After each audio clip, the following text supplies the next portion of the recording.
Sahih Al-Bukhari китеби 2541 Г деген номер менен мындай хадис бар. Ал жерде бир окуяны баяндайт.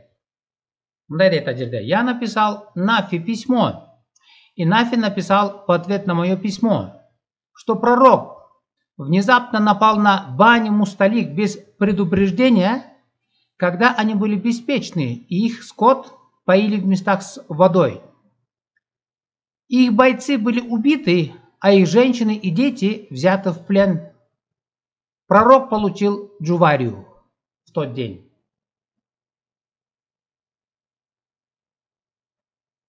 Бұл жердегі оқия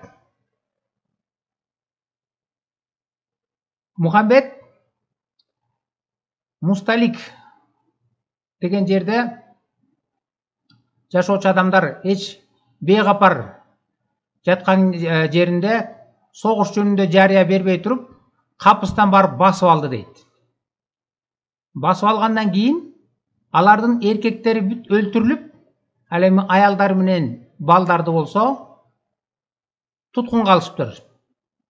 Анан ошол жерден пайгамбар Мухаммед Джувайраны өзүнө алган дейт. И бойцы их были убиты, а их женщины и дети взяты в плен. Пророк получил Джуварию в тот день.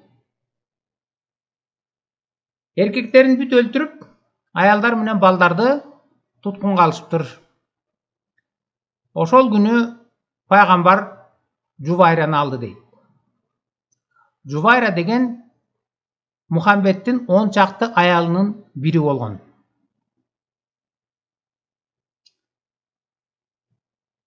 Эгерде Google'га кирип туруп англисче моңол сөздү бассаңар, Quran, Hadith, Scholars, Muhammad's Wives, Wiki Islam деген. Биринде Quran, хадистер, окумуштуулар, дин изилдөөчү. Жана ошолор эмне дейт? Мухаммедтин аялдары жөнүндө деген тема. Муну бассаңар, бул ачылат. Мына ошол эле. Wiki Islam, Quran, Hadith, Scholars, Muhammad's Wives and Concubines. Бул жерде бардык Хадичадан баштап ылдый Мухаммедтин бардык аялдарын тизмелеп берет. Каяктан кантип алган, кандай шартты алган деп. Муну адаттагыдай эле мына Google'га которуп бер десеңер, англисчеден орусчага которуп берет. Аны бардык аялдарын окуп отурбай эле кол. Мына биз жанагы хадисти окуган Джувайрага келелик. Мына Джувайра. Биз окуган хадис бу жерде жазылып турат. Мына. И написал Нафи письмо. Нафи написал в ответ на мое письмо, что пророк внезапно напал на Бани Мусталик без предупреждения, когда они были беспечны, а их скот поили в местах с водой. И их бойцы были убиты, а их женщины и дети взяты в плен. В тот день пророк получил Джуварию.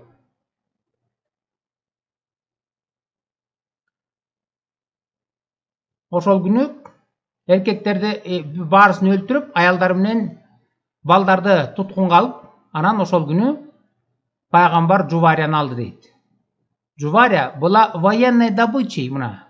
Согушта колго түшкөн олжо болгон, олжого келген. Ошондой эле башка да бир хадистер айтылат бу жерде. Мына Джувайра вышла замуж за Мухаммеда только для того, чтобы ее племя было освобождено от порабощения.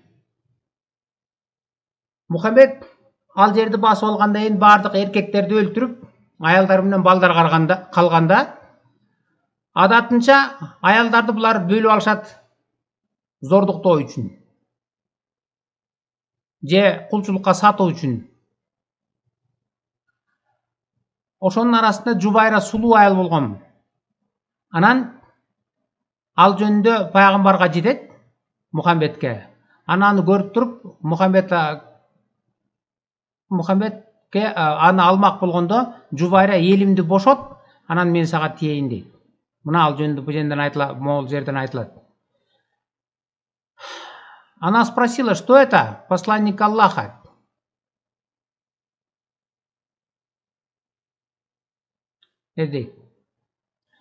Я заплачу за вас цену вашей свободы и выйду за вас замуж.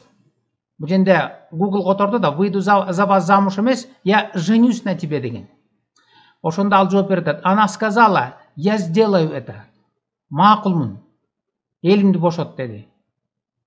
Тогда люди услышали, что посланник Аллаха женился на Джувайри, и они освободили пленников и освободили их, сказав, они родственники посланника Аллаха по браку. Эми Джувайранын эли Мухаммедтин кайындары болуп калды. Ошондуктан бошотобуз деп туруп анан бошотушту дейт.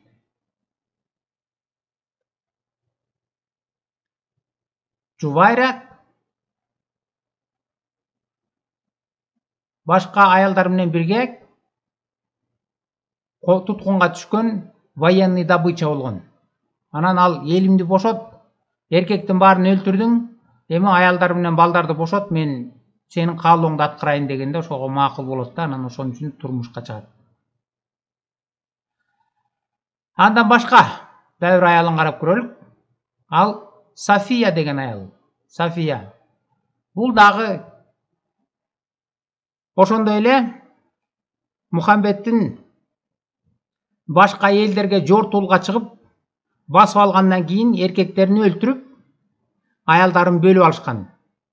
Ошол бөлүп алганда Сафия Мухаммедтин бир жан жөкөрлөрүнүн бирине олжо болуп колуна тиет. Үлүш катары. Анан ал жөнүндө башкалар келип айтат, эй, үлүш катары бир сулуу аял Дихия деген кишинин колуна түштү. Бирок ал сага эле ылайыктуу. Сен ошону албайсыңбы дейт. Мына ал жөнүндө баяндап атат. Пророк сказал, иди, возьми любую рабыню. Он взял Сафию бинт Хуяй. Ал Дихияга айтып атат, барып каалаган колго түшкөн кул аялдарды ала бер десе, деп айтты дейт. Ал барып ошондой кылды. Человек подошел к пророку и сказал, о, апостолы Аллаха, ты отдал Софию бинт Хуяй Дихье, и она главная хозяйка племени, и она никому не подобает, кроме тебя. Итак, пророк сказал, возьми его с собой. Итак, Дихья пришла с ней, когда пророк увидел ее, он сказал Дихье, возьми любую рабыню, кроме нее, из пленных. Аннас добавил, пророк освободил ее и женился на ней. Башкалар келип коюп, Дихьянын колуна үлүшүнө бир сулуу Сафия деген аял кетти. Ал сага ылайык десе, Дихьяны чакыртып келип туруп, кайта башка бардык аялдарды ал, а бул болсо меники деп тартып алды дейт. Анан ошону өзү алды.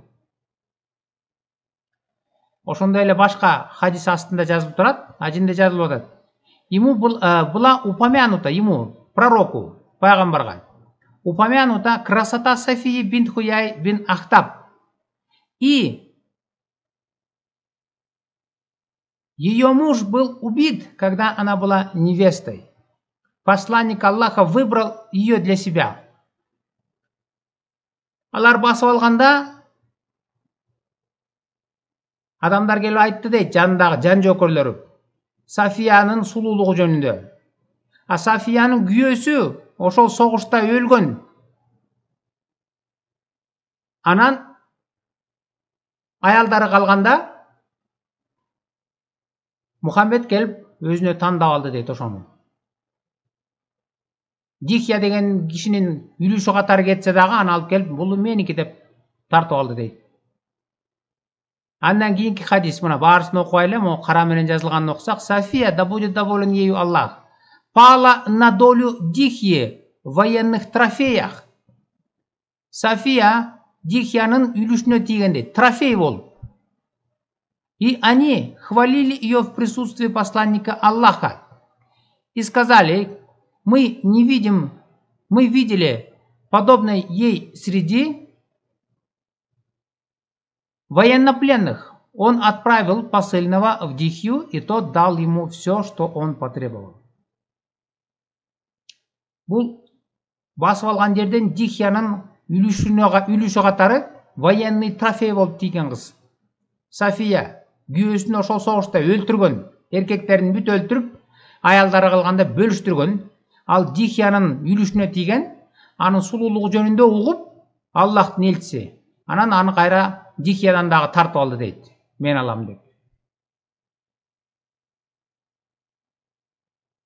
Мухаммед бул кылган иштерин өзүңөр мусулмандардын өздөрүнүн булактарынан, хадистерден окугандан кийин кандай деп айтууга болот? Муну Кудайдын пайгамбары деп айтууга болобу? Же бул кадимки эле баскынчы, каракчы, элдерди карактап, тоноп, эркектерин өлтүрүп, аялдарын өздөрү каалагандай бөлүп алган каракчылардын башчысы дейсиңерби? Эгерде муну пайгамбар деп айта албайсың, кылган ишине карап туруп.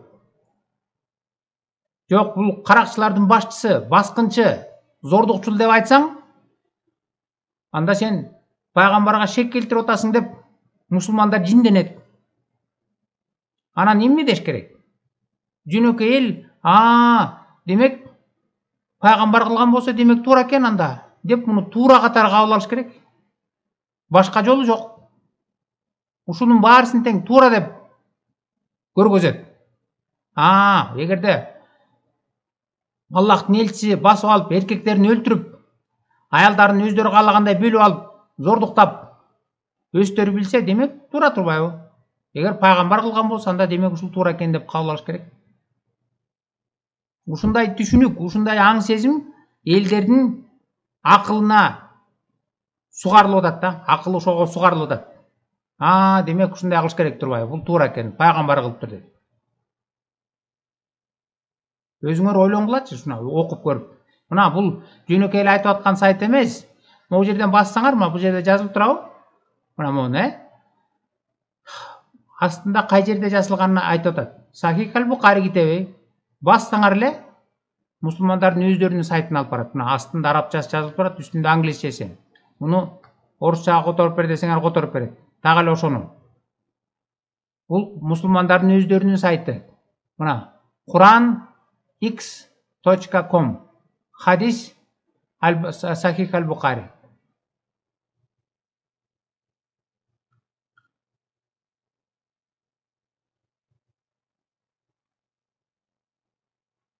Өзүңөр убакыт алып, муну башкасында карап көрсөңөр болот. Бул жерде баардык аялдар жөнүндө жазылган, кантип алган, каяктан алган. Муну ачык эле эч бир тартынбастан, уялбастан жазып койгон. Интернетке жайгаштырып койгон. Мына Мухаммед ушинтип басып алган, эркектерин өлтүргөн, күйөөлөрүн өлтүргөн, аялдарын бөлүп алышкан. Ошол бөлүп алган жерден баланча деген аялы, София, Жубайра, бул олжого келген аялдар басып алган. Пайгамбар ушундай кылабы, ушундай адамды пайгамбар деп айтууга болобу? Же каракчылардын башчысы, баскынчы, зордукчул деп айтыш керекпи? Өзүңөр ойлоңгулачы.